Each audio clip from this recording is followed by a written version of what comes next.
Pag-uusapan natin ngayon, ito po, no? Si, naku, nawala yung Vice Ganda at yung isa pang artista na, anong pangalan nun? Yung si Antonio Luna. Yung ano po, yung gumanap po ng Antonio Luna, General Luna. Ayan.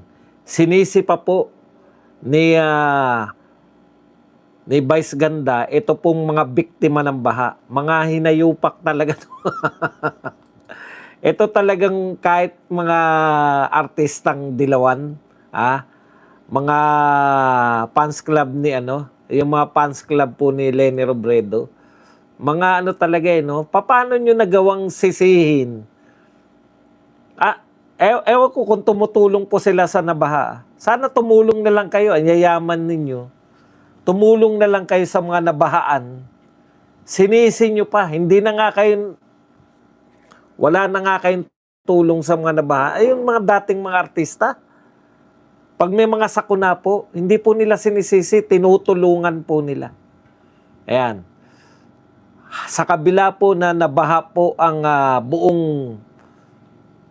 halos buong Luzon ay nakaranas po ng baha, na binanatan po ng Politico Channel o yung ano ba yung Politico? Ano ba tawag dyan sa ano na yan? Sa Politico, hindi naman sila dyaryo, hindi naman sila media, no? News outlet, kung ano man ang tawag dyan sa Politico. Dahil po sa walang walang pakialam. Nagsuot ba naman ng patik?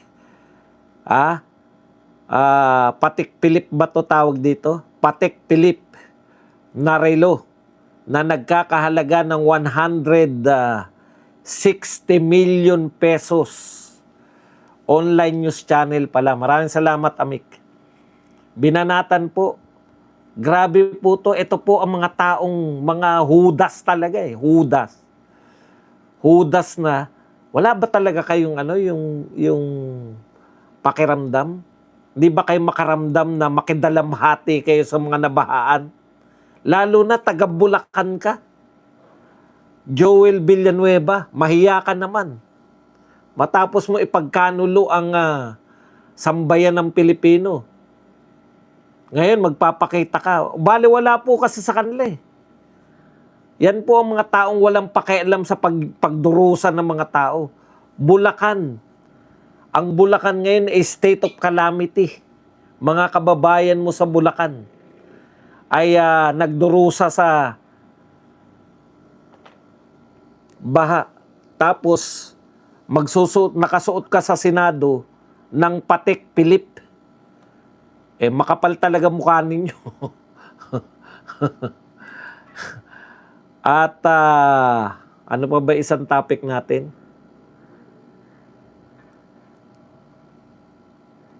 Tatlo yun eh. Nakalimutan ko na. Ayan, topic din po natin tong yung whether we like it or not. Pag hindi nakasuhan ng plunder si former Speaker Martin Romualdez, alam na kung ano naganap. Ayan, may paliwanag din po si Erice kung bakit po walang ganong si Sindanya pala, nagbanta po, no? Nagbanta po sa nagdrawing ng tabingi ang mukha niya.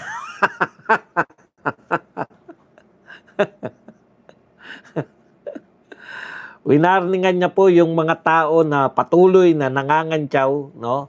Nangangantyaw po kay Sendanya sa kanyang kapansanan. Alam mo, sa totoo lang, Sendanya, hindi naman namin alam na may kapansanan ka eh. Hindi ka namin binabanatan dahil may kapansanan ka. No? Ikaw ang isa sa pinakamalakas mang asar kay BP Sara. Ikaw. Kaya tapos babanatan mo, mag-ano ka dahil may kapansanan ka? Huwag kang, hindi ko maintindihan, ang lakas mong mang-asar, ang lakas mo mambus ka, tapos pag ikaw binalikan ng mga tagahanga ng mga binabanatan mo, bigla mong, yung pangit card? Kasalanan ba namin pangit ka? Hindi. Pukin na ang lakas totoo sa totoo lang Sendanya, ikaw ang pinakamalakas mang-asar sa ano yung mga iba mong mga kasama diyan. Binabanatan namin sila dahil bukod sa pangit din. Masasama talaga ugali ninyo eh.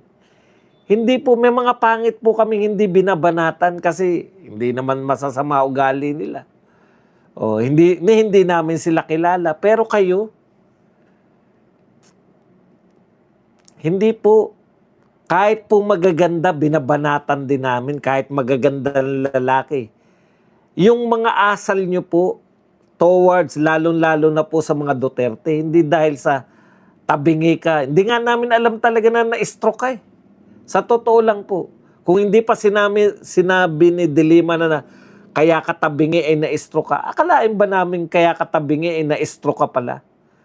Eh sa husay mong mang-asar, walang maniniwala na na-stroke victim ka eh. Bakit? Pwede ka naman, maraming politiko na hindi namin binabanatan na dahil sa kapansanan. Hindi ka binabanatan, Sendanya, dahil sa kapansanan mo. Tanggalin mo yung mga, ano tawag natin dyan, yung victim card, biktima ka dahil ikaw ay may kapansanan. Hindi ganun ang labanan dito. Si Auntie Claire ba, may kapansanan ba yan? Bakit binabanatan namin? Hindi kami bumabanat sa iyo dahil may kapansanan ka. Binabanatan ka namin dahil ang lakas mong mambanat. Mamaya po, pahapyaw pa. Yan ang mga pag-uusapan natin. Pero bago yan, kung bago ka pa lang dito sa ating channel, mag-subscribe ka na. Dahil ito lang ang tanging channel na may kinikilingan, may pinapanigan.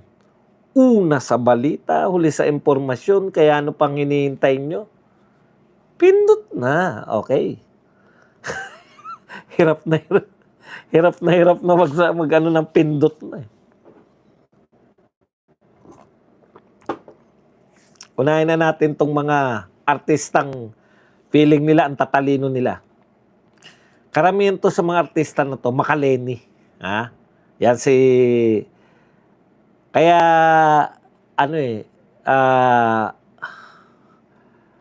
yung katwiran, hindi mo maintindihan eh. O, eto muna tayo. Sa piling matalino. Okay, sabi niya, nito ni Bam Aquino, there's an age restriction on movies and television shows. We need to look at a stronger age restriction pagdating sa violent games. Tama naman yun.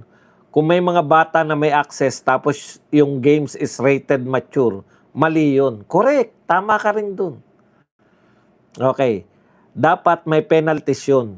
Either doon sa developer, doon sa bata mismo, o maging sa parents.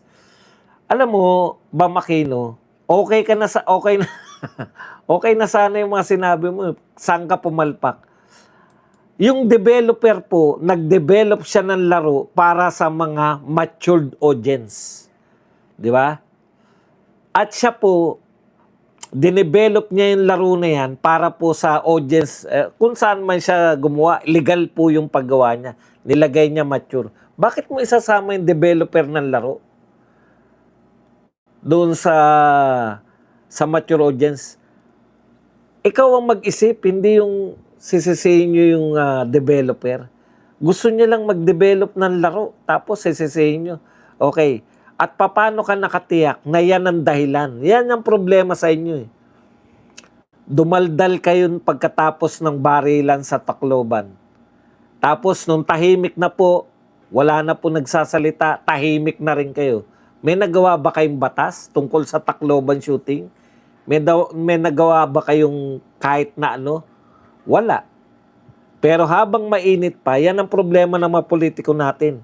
Habang mainit pa yung issue, daldal ng kahit na anong pumasok sa kaperasito nilang utak, dinadaldal nila. Pero ang tanong, may nagawa ba kayo? Hindi ba, nung tumahimik na yung issue, tahimik na rin kayo? Ang problema ng mga politiko natin, sausaw lahat habang mainit ang issue. Pagkatapos naman ng issue, wala na rin. Kaya wala kayo nade-develop na kontribusyon eh. O ngayon, dadaldal na naman kayo. Babanatan nyo na naman yung development. Hindi ako sang-ayon dyan. Hindi nyo naman natutukoy kung anong problema eh. Ako sa akin, simple lang ang problema eh. Kung may gagawin kayong, may dapat kayong sisihin, yung may-ari ng baril. Simple lang, di ba? Yung may-ari ng baril.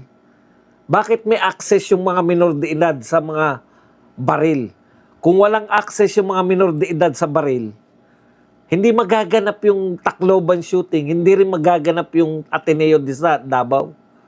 Kaya mag-isip kayo ng paraan para mawalan ng access sa mga baril yung mga minor de edad.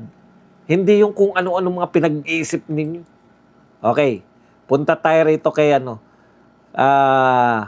kay Vice Ganda na nakangiti. Bumoto tayo ng tama. Yan. Unkabogable star Vice Ganda took aim at Filipinos who sell their votes. Tignan nyo, ang sabi niya, bumoto tayo ng maayos, bumoto tayo ng tama. Alam ninyo, yung mga binabaha, o kayo, makinig kayong mga binabaha ngayon. Diba? Marami diyang binaha na kaya kayo binaha kasi yung tuyong bahay ninyo, binenta nyo ng 5,000 noong eleksyon, di ba? O, kayo na po ang may kasalanan ngayon. Yung mga binaha po, kayo daw po ang may kasalanan kasi binenta nyo yung boto nyo. Ganyan po yung mga artista natin. Imbis na makadalamhati, imbis na makita mo na tumutulong, sinisi pa yung mga nabaha. Kasi binoto nyo raw eh. Binoto nyo raw. Ano, alam nyo, wala dapat akong, ayaw ko dapat pumatol dito sa mga artista na to. Kaya lang, pumapasok kayo sa politika eh. Alam mo, ang binoto mo, Vice Ganda, makapal din ang mukha mo talaga eh. Alam mo, kung gaano kakababoy sa TV show nyo, doon kayo naglalaplapan ng showta mo sa TV show nyo. Kung gaano kung style mo ng patawayan, o, ito pa, para isahan na lang. Ito naman po si Jan Arcilla. Marami nang namatay na kababayan natin sa baha. Si Jan Arcilla to, si General Luna. Mas importante ba talaga yung tigas ng ulo ninyong bumoto ng mga idol nyo? Dahil gusto nyo lang kahit kurakot? Kaysa buhay ng mga kababayan natin, maayos ang buhay ng mga magnanakaw ng pondo ng bayan, inuuto na kayo, sila pa din ang pinipili nyo. Alam nyo, sobra na po ang paninisi ninyo sa mga nabahaan. Ito lang po. Ito po bang gobyerno na to kung sinabi nila? Hindi nyo ba naisip, doble na ang biktima? Nabiktima na ang mga tao na to sa pagboto nila, na biktima pa ngayon ng baha dahil sa yung naboto po nila ay palpak. Huwag po kayong anli sisi. Ang sisihin nyo po yung mga magnanakaw sa flood control. Ang sisihin nyo po yung kumakampi sa mga magnanakaw. Binoto nyo pareho si Leni Robredo. Nasaan si Leni Robredo ngayon? Yung kailangan ng may tatayo laban dito sa mga corruption, kinampihan nila. Tigil-tigilan yung kasisisi sa mga biktima. Doble biktima. Biktima na sila nung eleksyon, biktima pa ngayon. Sino po ang boboto? Sa tingin po ninyo, sino po ang boboto? Kung ang sinabi po na, alam niyo ba kung bakit binoto yan namin? Itutuloy ko ang mga ginawa ni Tatay Digong, ni Pangulong Duterte. Itutuloy niya. Maganda yung ginawa ni Digong, nagustuhan namin. Itutuloy niya. Hindi namin iboboto si Leni. Ano ba sinabi ni Leni? Ano ba pinangako ni Leni? Itutuloy ko yung ginawa ko nung Vice President ako. Ano ba ginawa mo nung Vice President ka? Nagpa-picture tuwing may baha. Nagpapa-picture tuwing nakalusong siya sa baha. Yung mga tao niya na yung mga nagpipicture siya nasa tuyo. Itutuloy niya. Gusto namin yung ginawa ni Tatay Digong. Nangako na itutuloy. Huwag niyong sisisihin yung mga bumoto. Nagandahan kami kay Tatay Digong. Kayo din, binabanatan nyo rin si Tatay Digong. Lalo ka na, vice ganda. Panay kayo sisi, panay kayo sisi. Yung binoto nyo, ano na siya ngayon? Hindi nyo nga binoto. Oh, magtapatan tayo. Ako, binoto ko yan dahil kay Inday. Kayo, hindi nyo binoto. Pero nung nalaman ninyo, nakorap pala tong administrasyon na to, anong ginawa ninyo? Nilabanan nyo ba? Hindi. Nilabanan nyo si Inday Duterte. Inday Sara ang binabanatan ninyo. Yung sinuportahan ninyo, tama, sinabi niya, hindi ko iboboto yan dahil sinungaling. Hindi ko iboboto yan dahil hindi nagpapakita kung ano. Oh, nung nakita niya na tama yung sinabi niya, si Leni Robredo, nung nakita niya tama yung sinabi niya tungkol kay BBM, sa halagang 500 million, magkakampi na sila. Wag mga taong bayan. Walang kapangyarihan yung taong bayan. Yung sinasabi ninyo na nagbenta ng boto nila. Bakit kaya? Bakit yung mga OFW hindi nagbebenta ng boto? Bakit kayo hindi kayo nagbebenta ng boto? Huwag niyong sisihin yung mga mahihirap na biktima ng mga politikong hindi nyo naman binabanatan. Kayo nga dapat sisihin namin. Dahil kung sama-sama tayong bumibira sa administrasyon, hindi. Solo kami ngayon. Mga Duterte na lang po. Iniwan nyo na kami lahat na magtanggol dito sa nababaha. Iniwan nyo na kami lahat. Kami na. Mga Duterte at Duterte supporters na lang ang totoong lumalaban. Kayo hanggang salita lang kayo. Hindi nga kayo lumalaban. Naninisi lang kayo. Ang kailangan namin, katulong sa paglaban dito sa mga to. Hindi namin kayo na kailangan na manisi pa kayo. Ang gusto namin, makasama namin kayo. I-expose tong mga tao na to na yung impeachment ay hindi dapat yan ang pinapriority. Kayo, lalo ka na vice ganda. Di ba gustong-gusto mo yung impeachment? Yan ba solusyon sa baha? Impeachment? Ginagamit kayo, hindi nyo lang alam. Nagagamit kayo ng mga politiko para manatili sila sa pwesto. Nagagamit kayo ng mga politiko. Kayo ang ginagamit, hindi kami, alam namin. Nung na-realize namin, napalpak tong gobyerno to, nag-oppose kami, opposition kami. Kayo, anong ginawa nyo? Sumama kayo sa mga million march para banatan si VP Sara Duterte? Nagpagamit kayo sa mga politiko na ang hangad mapabagsak yung mga Duterte, hindi yung manghingi ng accountability dito. Ang hinihingan nyo na accountability si VP Sara. Malaki ang kasalanan nyo sa bayan. Lalo ka na vice ganda. Ginagamit mo yung popularidad mo para lituhin ng mga tao. Biruin mo, saan ka nakakita? Nabahan at lahat, ang sisisihin mo pa yung nabaha. Nililigtas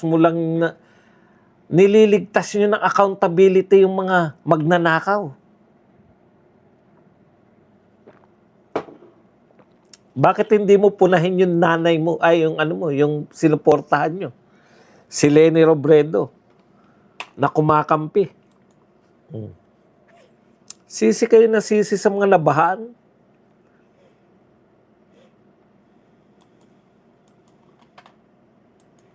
Ang pangit ng mga ugali. pangit ng ugali nyo. Kung makasisi kayo sa mga binaha pa sisisihin. Mga hinayups na to.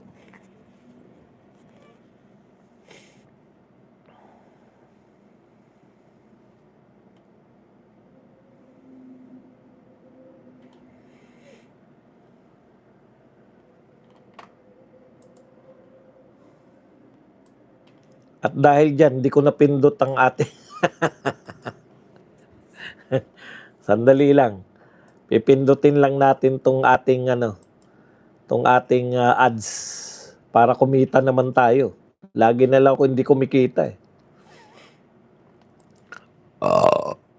Excuse me po.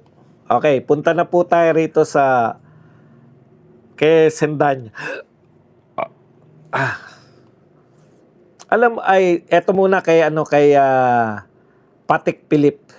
Joel is loaded. Villanueva's alleged 150 million Patik is stirs social buzz as floods wreak havoc in part of the country. Senator Joel Villanueva is making waves online for different reasons. A luxury watch that a netizen claims could be worth more than 150 million pesos.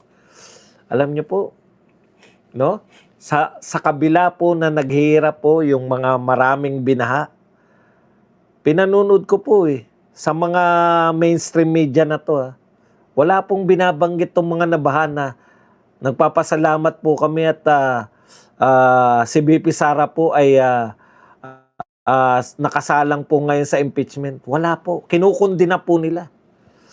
Anong sinasabi ng mga nabaha? Ito sa mga mainstream media, hindi ko na lang sasabihin kasi baka sumikat pa sila. Sikat na nga Ini-interview nila Sabi nila, mali-maleta pera ng mga politiko.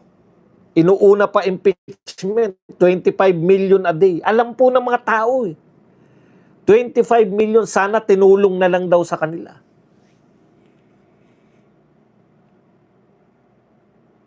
Eto po.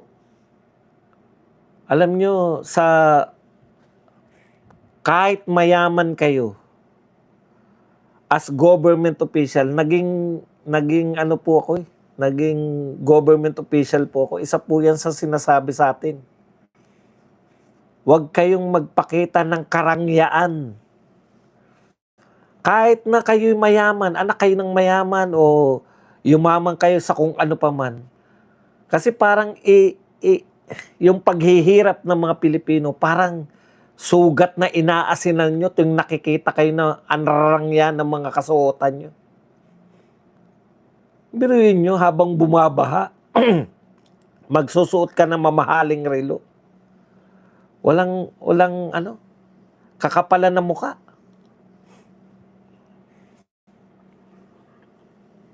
Okay.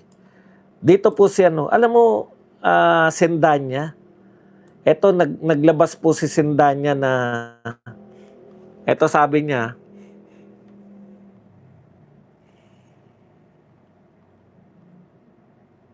Sendanya warns legal action versus demeaning remarks. Nagbabanta po to na i-demand o siya ng legal action. Yan. Facing public scrutiny and criticism as government official is normal and expected. However, the line is drawn when the same critics shift to personal attacks that aim to discriminate and humiliate an individual, a lawmaker said. Ayaw niya po, ito, pauso ka lang. Alam mo, pauso ka lang. Pwede ka namang maging stroke victim na hindi ka babanatan. Hindi po namin alam na ikaw ay stroke victim. Ang lakas mo mang asar. Papakita ko lang po sa iyo. Ilang beses mong ginawa ito. May dala-dala kang supot ng Mary Grace at ilalabas mo yung piatos. Ginagawa mo yan nung trial ni BP Sara. Ginawa mo yan netong trial ng impeachment. Lagi kang may baon na Mary Grace tapos lalabas mo piatos. Ano ba yan? Yan bang pang-asar mo? Pang-aasar yan Tapos nung sinabi na scammer, isa ka sa mga nagsabi na scam yung ginawa ni BP Sara. Ang dami mong banat kay Vice President Sara Duterte. Tapos ayaw mong babanatan ka? Sa totoo lang, hindi nga namin alam eh. Akala namin Persis Sendanya, sa totoo lang ha, akala namin inborn kang pangit. Hindi po namin alam na yung kapangitan mo pala ay dulot ng stroke. Hindi namin alam na stroke victim ka. So lumalaban kami ng parehas dahil ikaw, ang sama ng ugali mo, tinatapatan lang namin ng masamang ugali. Meron namang mga kalaban na hindi naman namin minamasama yung kanilang pagkatao. Eh, ikaw ang sama ng ugali mo, tapos pag binubueltahan ka, biglang victim card ka, na ikaw ay biktima ng stroke, na dapat hindi, pangit po yan. Kung ayaw mong mabanatan ka, manahimik ka lang. Di ba? Ang daming congressman eh. Ang daming pumirma laban kay BP Sara. Ang daming mga hindi namin kilala eh. Totoo po, kala namin inborn kang pangit. Hindi naman namin alam na yung kapangitan mo pala ay biktima, ay na-stroke eh.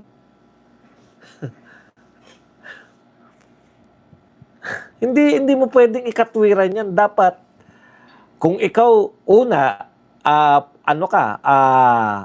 sabi, di ba? Ito po kasabihan. Hindi dapat kayo nagbabalat sibuyas, kayong mga politiko. Sa politiko yun, ha? In general. Eh, ikaw hindi ka simpleng politiko. Talagang ang lakas mong mangbanat, eh. Araw-araw. Hindi mo kami nagagalit dahil stroke victim ka. Ginagagalit mo yung mga Duterte supporters dahil ang lakas mong mambira kay BP Sara. Kaya dapat, kung hindi ka naman ang bibira tapos tabingi ka lang, wala naman pong problema. Hindi ka naman namin babanatan, hindi ka naman namin papansinin. Sa totoo lang, hindi ka naman katalinuhan. Real talk tayo, hindi ka naman kasing tatalino na makasama mo, na hindi ka nga, ang point lang dito, halos sabit ka na lang eh, pero ang lakas mo mangasar, kumbaga sa inyo dyan, sa mga kagrupo mo, si Shell Jokno, tsaka si Laila de Lima yung medyo may dating, di ba? Ikaw nga parang julalay ka na lang nga nila eh. Eh nagpapapansin ka, nung pinansin ka naman, putya, magdidemanda ka, walang katuturan. Eto po, tatapatin ka namin, hindi namin alam na yung kapangitan mo pala ay dahil sa stroke. Hindi po kami nang aasar ng mga stroke victim. Parang si Arnold Clavio, na-stroke din yan. Binanatan ba namin siya dahil siya ay na-stroke? Hindi ka namin binabanatan dahil na-stroke ka. Wag mong dinadala yung mga ganyang wala sa amin yan. Yung mga stroke na yan. Kaya mo nga bumanat eh.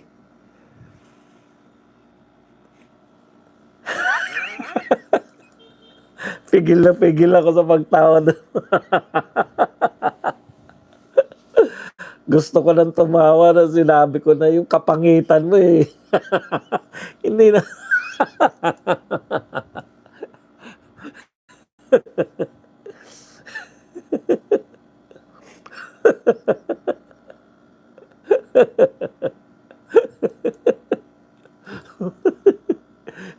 Hindi ba nakakatawa siya?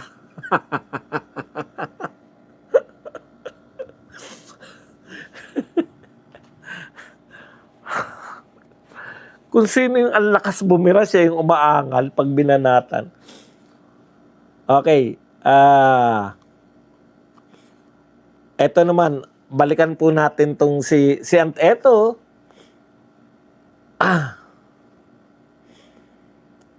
Tignan nyo po, ito, mga ano, sabi ng biktima ng baha. Ito po, hindi ko alam kung saan tong lugar na to eh. Wag na natin ano kasi mahilig mag-copyright tong ano na to eh. Ito, picture na lang ay hindi na yung video. Pakita lang po natin. Tingnan nyo po. Yan. 2 years pa lang daw nagagawa yan. Tingnan nyo nga po kung may bakal yan. Oh. Wasak. Kaya sabi nung magsasaka rito, dahil nawasak yan, napunta ron sa mga sakahan niya yung mga winasak. Ganyan po, nag-aaksaya po tayo. Video yan eh. Kaya lang nagka-copyright tong ano na to eh. Ang tanging nasabi niya na lang, sana mabalikan sila ng kalikasan. Wala na sila may papanalangin. Biktima po talaga. Ang laki-laki po ng ginastos natin dyan. At mapapansin nyo po, iisa lang po eh. Yung nagtayo, it's either ghost project, wala talagang tinayo, kumubra lang, or nagtayo man. Ganito po, karamihan. Nang naitayo sa panahon ngayon. Nagtataka sila, panahon ni Digong nagsimula yan eh. Alam niyo po, iba nung panahon ni Tatay Digong. Una, yung pondo. Ang layo ng pondo ngayon. 'Di ba? Ang laki-laki ng pondo ngayon sa flood control. Ikalawa, sa tingin nyo ba palalagpasin niya ng ABS-CBN, TV5 at GMA7? Kung nangyari ang mga substandard na yan, panahon ni Tatay Digong, hindi nila palalagpasin yan. Aaraw-arawin nila yan. Wala kasing takot na ngayon eh. Pirma lang ng pirma na completed. Pirma lang ng pirma na okay. Walang bakal oh. Kahit po hindi ako engineer, isang tingin mo lang, mawawasak talaga yan. Tapos ang nipis. Ang nipis lang po. Okay. Ano pa? Ito po ang sinabi ni Erice. Pagdugtungin na po natin yung sinabi ni Erice. Ang katwiran ni Erice, bakit daw, nagtatanong daw siya, nagtataka si Erice, bakit kukunti pa lang yung mga lawmaker? Karamihan pa ng lawmaker na nakakulong, panay senador. Bakit wala pong co-maker? Ako, co-maker. Lawmaker na napapakulong. Ito po ang katwiran ni Erice. Kasi pag nakasuhan niya mga yan, lalo kung may makukulong, siguro pwedeng kasuhan lang tapos it will take time hanggang makalimutan. Pero kung ikukulong mo yung mga yan, baka kumanta yun. Yun. Because they cannot do it without your leadership. So ang katwiran po ni Erice, bakit hindi nagpapakulong ng mga congressman? Wala pa na kukulong na congressman eh. Panay mga senador yung nakulong eh. Kasi kakantay ang mga yan. At pag kumantay ang mga yan, magtuturo. Ito naman po yung sinabi, pagsunurin na po natin. Ito naman po yung sinabi ni Toby Chanko. Whether we like it or not, pag hindi nakasuhan ng plunder si former Speaker Martin Romualdez. Ito, pagpapauna ko na, si Toby Chanko po, hindi po to anti-Marcos. Pro-BBM po to. Ito po yung marami pong mga ganito eh. Binabanatan nila si Martin para mailusot nila si BBM. Gusto nilang palabasin na si Martin na ang pinakapunot dulo ng flood control. Kasama po si Toby Chanko dyan sa mga ganyang mag-isip. Kaya wag rin, bagamat tinatanggap natin yung sinasabi nila dahil totoo naman to, pero may mga tinatago sila. Yun nga, yung sinabi ng, di ba, tatlo yan eh. Hindi pinapangalanan. Wag din natin pangalanan, bit namin pangangalanan. Hanggang kay Martin Romualdez lang sila at saka kay Saldico. Ito po sabi ni Toby Chanko, whether we like it or not, pag hindi nakasuhan ng plunder si former Speaker Martin Romualdez, anong maiisip ng tao? Tama, di ba? Ano iisipin natin? Walang napaparusahan. Eto, vice ganda, ganito. Hindi yung isisisi nyo sa tao. Baka nga may hawak siyang alas. Si Martin itong tinutukoy. Baka may hawak siyang alas.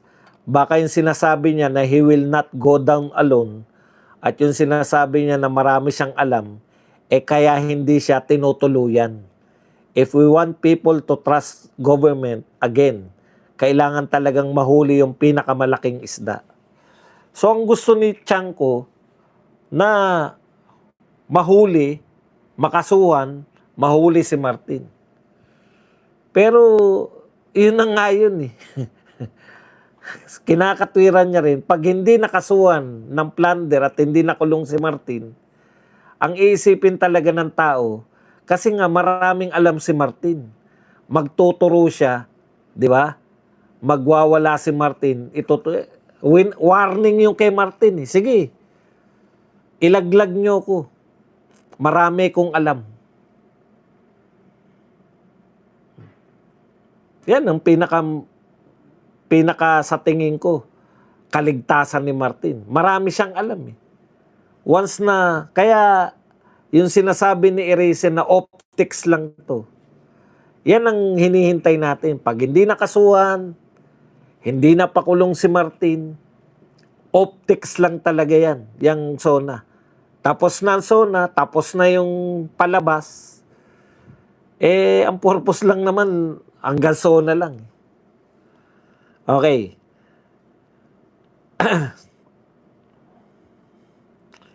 Ito po, nagpatawa po to si Amando Ligutan. Sabi niya, I don't want to see another EDSA. Ayon po kay, nananakot po si Amando Ligutan.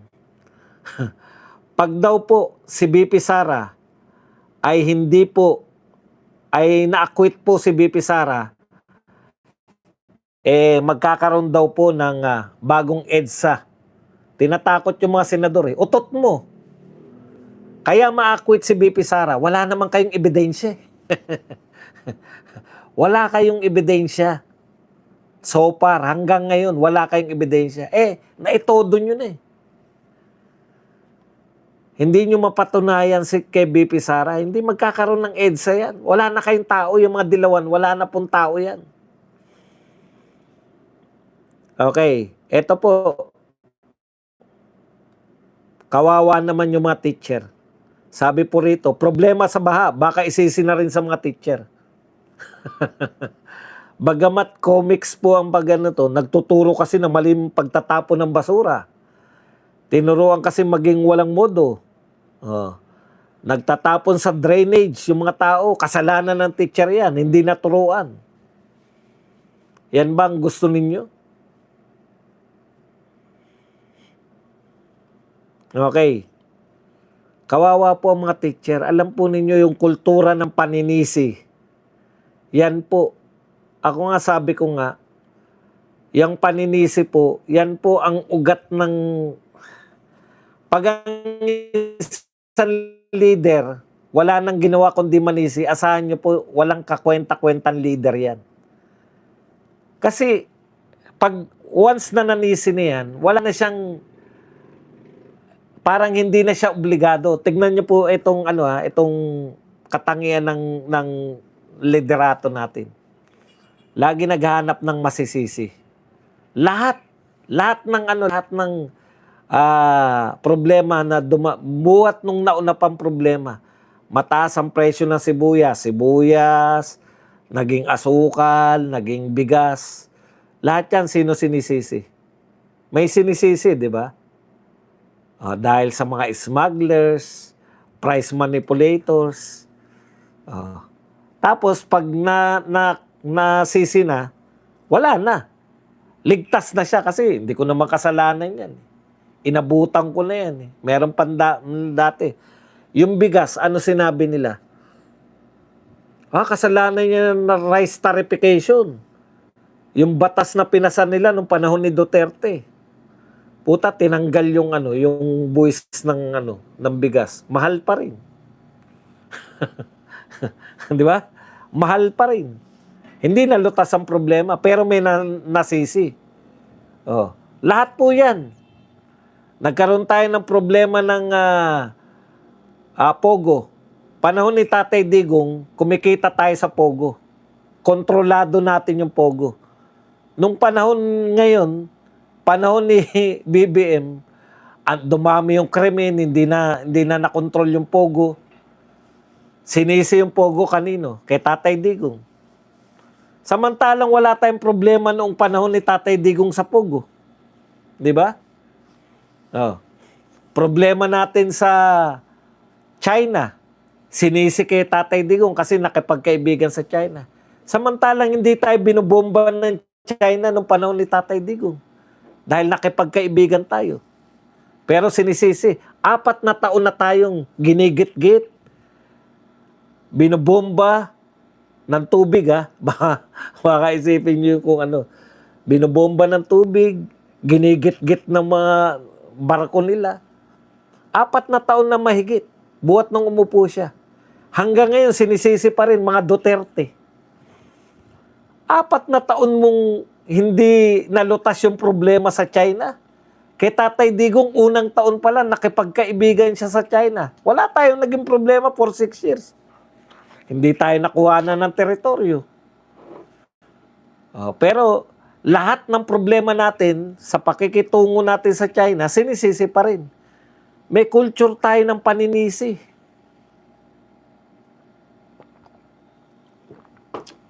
Kamakailan lang, sinisi na naman niya. Itong sa flood control, sinisi niya sa mga politiko na di ba, mahiya naman kayo. O nung hindi na malutas, binaling na naman sa mga Duterte ang sisi. Wala nga napakulong si Duterte nung panahon niya. Nung panahon niya, bakit kauupo niyo pa lang ba, Mr. President? Para isisi niyo pa rin kay Duterte yung 4 na taon niyo ng panunungkulan. Di ba sinabi niyan kamakailan? Wala raw napakulong nung panahon ni Tatay Digong. Paano naman magpapakulong? Takot po. Takot po mag-corrupt yung mga tao. May corruption pero hindi ganito kalala. Yung corruption ni panahon ni Tatay, kaya nga galit na galit yung mga politiko kay Tatay Digong, lumabas Nung wala na siya sa pwesto, paano 6 na taon na hindi nakapagnakaw?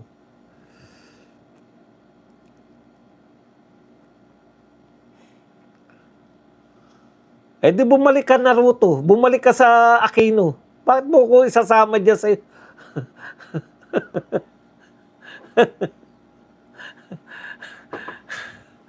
papabalikin mo pa ako? Kay Tatay Digong nga hirap na tayong bumalik Hindi po nanisi si Tatay Digong. Niresolve niya yung mga problema.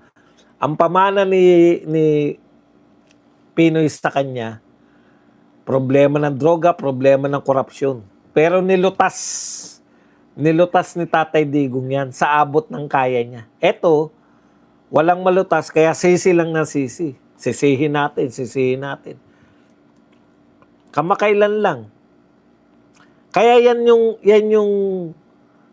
yung problema ng MRT, di ba? Nalutas ni Tatay Digong yan. Kamakailan lang, yung bumaha ng basura, gusto pang isisi ni Auntie Claire sa Dolomite Puta, anong koneksyon ng basura sa Dolomite? Ang Dolomite nga, ang simbolo na dating basurahan, naging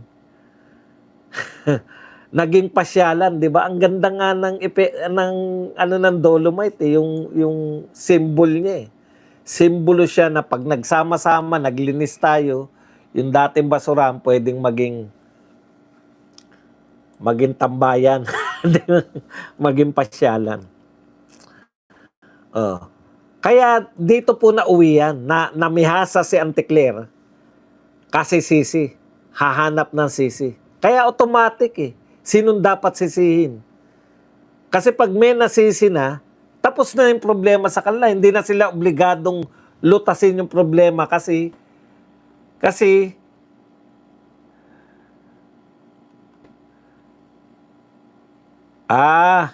mali kasi translation Naruto Kala ko bumalik tayo. Kala ko balikan natin yung banat kay Noy Noy pa Hindi, sa nakita ko kasi translation, nung tinignan ko yung sinasabi mo, iba naman pala meaning. Thank you very Nako, uso pa pala pa kape. Oh. Thank you very much kay Karil na nagbigay po sa atin ng $5. Oh, ito sinasabi ni Auntie Claire, di ba? Out of context daw. Na out of context daw siya, hindi naman daw niya sinisisi yung mga teacher. Oh, meron pa sinabi to si Lovely Granada. Ang pangit ng katwiran mo. Auntie Claire definitely said ang ibang mga guro. Why does that make you feel she's blaming all teachers? Akala mo matalino ka rin, no? Talitalinuha ka rin, eh. Alam mo, pag sinabi, halimbawa,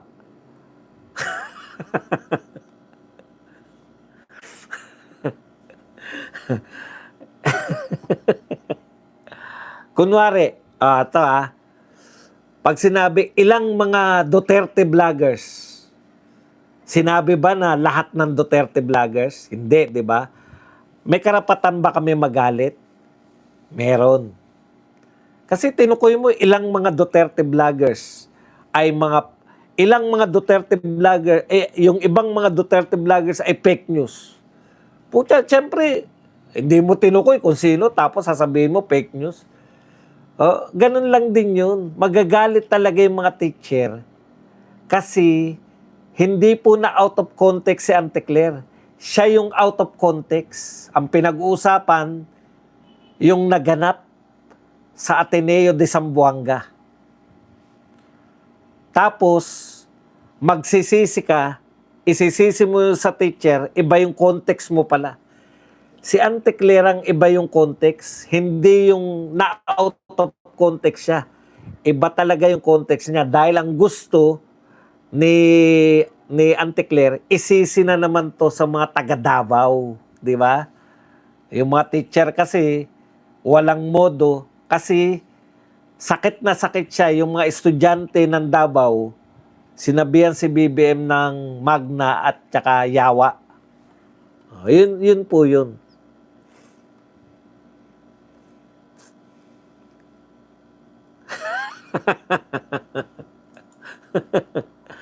Hindi nga, no, napunan nyo ba na ang papangit nila? Tapos ang gaganda ng mga Duterte, no? Tsaka mga Duterte supporters. Ang gaganda, no? Sa kanila, kumbaga, yung kagandahan sa mga supporters sa kabila at saka mga vloggers nila. Ang kagandahan sa kanila yung anomalya, eh. Pero in general, hindi sila kagandahan lahat. At tignan nyo na lang, Kapunan, Dilima, Sheljokno, di ba? Anomalya po. Si Percy.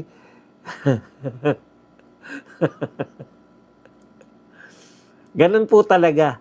As a leader, pagka sinimulan ng leader ng CC, asahan mo walang magagawa yan. Ito, ano lang, very practical lang. Yung dati kong trabaho, di ba? Pupunta ka sa isang school. Maninisi ka ba pag may nakita kang problema? Dapat hindi. Bakit? Kasi may nilutas yung pinalitan mo, eh. Kunwari, yung principal na napunta sa isang school, hindi niya pwede sisihin, bakit hindi ginawa ng paraan to ng principal nyo dati? Kasi may nilutas yung principal nila dati, kumbaga yung natira sa'yo, latak na lang yan ng problema. Marami nang nalutas. Parang ito kay BBM. Bakit hindi to naisip ni Tatay Digong? Kasi malaki yung problemang nilutas ni Tatay Digong. Nilatagan ka na nga, eh. Susundan mo na lang sana, di ba? Malaki yung problema natin sa kriminalidad, sa droga, sa korupsyon. Yun yung mga ang laki ng binawas ni Tatay Digong. Siguro natirahan ka lang ng 20%. Itutuloy mo na lang para sa'yo na yung glory. Yung tunay na laban kay Tatay Digong, ikaw pakinabang na lang, di ba? Hindi mo pa tinuloy. Kaya yun po yun. Pagka nagsimula po yung isang leader na nanisi, bakit may problema kayong ganito? Ang dali lang lutasin. Di ba? Kaya nga hindi na inintindihan dahil yan na lang natira sa'yo eh. Konting problema na lang dahil inuna niya yung malaking problema. Okay, yan lang po ang ating topic. Pwede na kayong magtanong, magbigay ng reaksyon at higit sa lahat, pwede po kayong magpakape.